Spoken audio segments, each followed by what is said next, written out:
Hello दोस्तों, नमस्कार। मैं बनेश्वर आज विश्व ने अपने यूट्यूब चैनल दी एप्पल डायलॉग में आपका हार्दिक स्वागत करता हूं। दोस्तों, बीजेपी आरएसएस के बगैर पंगु है। ये बात जो नज़दीकी लोग हैं, जो आरएसएस से जुड़े लोग हैं, जो बीजेपी से जुड़े लोग हैं, वो तो जानते हैं, किंतु बाहर के लोग नहीं जानते। आज इसी पे बात करेंगे। और सबसे पहले मैं आपको बता देना चाहता हूँ कि आरएसएस बीजेपी की माँ है, और जो माँ को लात मारेगा, जो माँ का अनादर करेगा, वो कभी सुखी नहीं होगा, उसका अच्छा भविष्य कभी नहीं होगा। और बीजेपी का जन्म है वो आरएसएस से हुआ है। और इसका जो जो अनादर करने का जो रिजल्ट क्या रहता है, ये हम लोकसभा चुनाव 2024 में देख चुके हैं। आरएसएस कोई राजनीतिक संगठन नहीं है, बल्कि एक सामाजिक संगठन है। वो खुद कहता है कि हम सामाजिक और एक तरह का धार्मिक संगठन है। धार्मिक की बजाय वो सामाजिक संगठन ज़्यादा कहें, वो सांस्कृतिक सामाजिक और सांस्कृतिक संगठन है। आरएसएस का जो व्यक्ति होता है वो पूरा जीवन कुर्बान कर देता है। आरएसएस का जो प्रचारक होता है वो आजीवन अविवाहित रहता है, ब्रह्मचर्य का पालन करता है, और सारा अपना जीवन है वो सारा आरएसएस को समर्पित कर देता है। उसके लिए अपना कुछ नहीं होता, सिर्फ और सिर्फ आरएसएस और आरएसएस मतलब राष्ट्र गौरव। ऐसा कोई भी कार्य जिसमें राष्ट्र का गौरव बढ़ता हो, ऐसा कोई भी गतिविधि, ऐसा कोई भी इशू, ऐसा कोई भी मुद्दा हो जो राष्ट्रीय गौरव से जुड़ा होगा, आरएसएस उसको पसंद करेगी। जो राष्ट्र हित में होगा, आरएसएस उसको पसंद करेगी। समय के साथ ज़रूरत महसूस हुई कि राजनीतिक शक्ति भी होनी चाहिए। राजनीतिक शक्ति बहुत बड़ी शक्ति है, इसीलिए आरएसएस की एक अलग शाखा बीजेपी निकल के आई। तो जो पिछले लोकसभा चुनाव में जो नड्डा साहब थे, जेपी नड्डा, उन्होंने कहा था कि आरएसएस की ज़रूरत नहीं है, उनका खामियाजा बीजेपी ने भुगता। सच्चाई ये है कि मोदी लहर की वजह से पूरे देश में बीजेपी की हवा है। बीजेपी इसको अपनी जीत मान रही है, जबकि वो उनकी अपनी जीत नहीं है। आज बीजेपी का जो पराकाष्ठा है, आज बीजेपी का जो शिखर है, उसका कारण आरएसएस और मोदी है, इसके अलावा और कुछ नहीं है। सबसे बड़ी मोदी की इमेज, एक नेता जो विश्व प्रसिद्ध हो चुका है, उससे पूरे देश, पूरी जनता को एक उम्मीद है, इसलिए वो मोदी को पसंद करें। और जो बैकडोर पे काम करें वो आरएसएस है। आरएसएस एक सामाजिक संगठन है, वो हर जगह अपने सामाजिक कार्यों में बढ़ चढ़ के भाग लेता है। हर तरह से आदिवासियों में, पिछड़ों में, दलितों में, उच्च वर्ग में, मध्य, ऐसा कोई भी क्षेत्र नहीं है जहाँ आरएसएस न हो। और आरएसएस निस्वार्थ भाव से सेवा करता है, बिना लाग लपेट के, बिना किसी निजी स्वार्थ के। इसीलिए आरएसएस के प्रति लोगों का एक अच्छा सकारात्मक दृष्टिकोण रहता है। जब भी कभी आपदा आती है, जब भी कभी देश में विपदा आती है, तो आरएसएस के लोग वहाँ पहुँच जाते हैं सेवा के लिए। वो अपनी जान की, अपने खुद की परवाह न करते हुए जो पीड़ित लोग होते हैं उनकी सहायता करते हैं। इसकी वजह से आरएसएस का एक अलग ही इमेज है। लोग अपने घर परिवार के लोगों पर डाउट कर सकते हैं, किंतु आरएसएस पे डाउट नहीं करते। जो आरएसएस से जुड़े परिवार हैं, मैं उनकी बात कर रहा हूँ, उनके लोग होते हैं, वो आरएसएस पे इतना बिलीव करते हैं, इतना विश्वास करते हैं कि अपने घर परिवार के बच्चों पर तो उंगली उठा सकते हैं, तो आरएसएस पे नहीं उठाते। उनका कारण है निस्वार्थ सेवा भाव।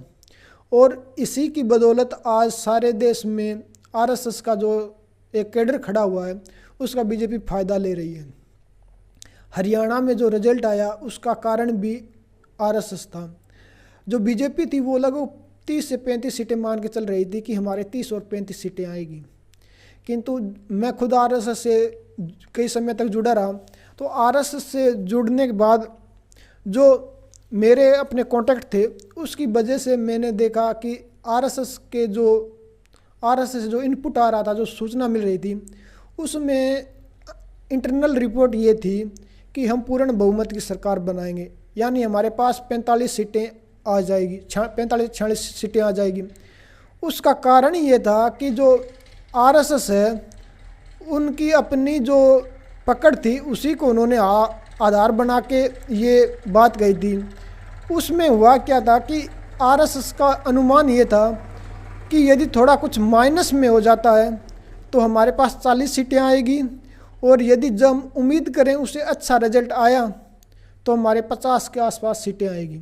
और देखिए वो वही हुआ, थोड़ा बहुत प्लस माइनस ऊपर नीचे होता रहता है। और उसी को आधार मान के आरएसएस की इंटरनल रिपोर्ट ये थी कि हमारी सीटें कम हुई तो 40 और ज़्यादा हुई तो 50 आएगी, बीच का 45 का एवरेज मान के चल रहे थे।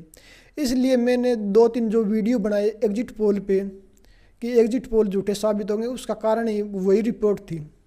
दूसरा मैंने कहा कि एग्जिट पोल मौसम की तरफ भविष्यवाणी, मौसम विभाग की भविष्यवाणी की तरफ है, उसका आधार भी वही था।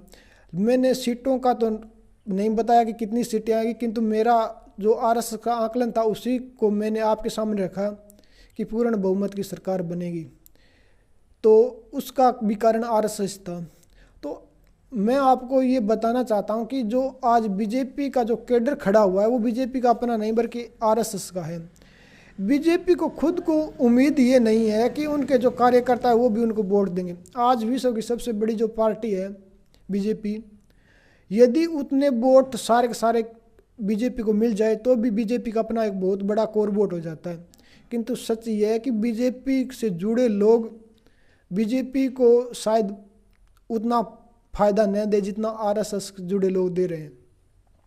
और इस जो आरएसएस ने दिखा दिया 2024 के जो लोकसभा चुनाव उसमें भी और अब भी हरियाणा विधानसभा चुनाव में भी कि बीजेपी ठीक है, अपना जो बीजेपी का जो कुछ है वो है, किंतु आरएसएस के बगैर वो पंगु है। पंगु का मतलब ये होता है कि जो चल फिर न सके पैरों से अच्छी तरह। बीजेपी कितनी अच्छी हो, बगैर आरएसएस की सहायता से वो मूव नहीं कर सकती, गतिशील नहीं हो सकती, इधर उधर मूवमेंट नहीं कर सकती। उसका कारण आरएसएस है। आरएसएस उसके पैर हैं, आरएसएस उसके मजबूत कनेक्शन वो है जो ग्राउंड लेवल से जुड़ा, धरातल से जुड़ा है। बीजेपी हाईकमान और धरातल के बीच जो बैरियर होते हैं उनको ख़त्म करने का कोई काम करता है तो वो आरएसएस करता है। और आरएसएस निस्वार्थ भाव से सेवा करता है, इसीलिए लोगों का बिलीव है। और जो ये हरियाणा में चमत्कार हुआ है, एग्जिट पोल और सारे जो आकलन फेल हुए उनका कारण आरएसएस है। प्रधानमंत्री नरेंद्र मोदी जैसा जो नेता मिला उसका कारण भी आरएसएस है। आरएसएस अपना प्रचार प्रसार ज़्यादा नहीं करता, सिर्फ सेवा भाव में बिलीव करता, विश्वास करता है। इसीलिए मैंने भी पहले आरएसएस की इतनी ज़्यादा चर्चा नहीं की और मैंने जो बातें कही थी उसमें आरएसएस का नाम नहीं लिया। कारण ये था कि आरएसएस अपना उतना प्रचार प्रसार नहीं करना चाहता। आरएसएस ये चाहता है कि लोग उनके उद्देश्यों, उनकी जो उद्देश्य हैं, जो उनका मोटो है, एम है, उनसे कैसे प्रभावित होकर उनसे जुड़े, न कि जो पब्लिसिटी बनी हुई है, जो एक ओरा बना हुआ है, उसको देखे जुड़े। तो इसीलिए मेरे जो पूर्व आकलन थे उसका कारण ही आरएसएस की इंटरनल रिपोर्ट थी। और बीजेपी को हमेशा याद रखना चाहिए कि वो अपनी माँ यानी आरएसएस को यदि अनादर करेगी, उसको धक्का दे के बाहर निकालेगी, जैसे जेपी नड्डा ने कहा कि हमें आरएसएस की ज़रूरत नहीं है, तो उनका वही असर होगा। जो 400 पार थे वो 240 पे अटक गए और ये हमेशा आगे भी होता रहेगा। बीजेपी शायद जैसा कह रहे हैं जो बीजेपी के बड़े नेता है कि 2047 तक हमारी सरकार है। 2047 नहीं, कितने भी लंबे समय तक बीजेपी सरकार है, किंतु आरएसएस की अनदेखी हमेशा बीजेपी पे भारी पड़ेगी। इसका खामियाजा बीजेपी को भुगतना पड़ेगा।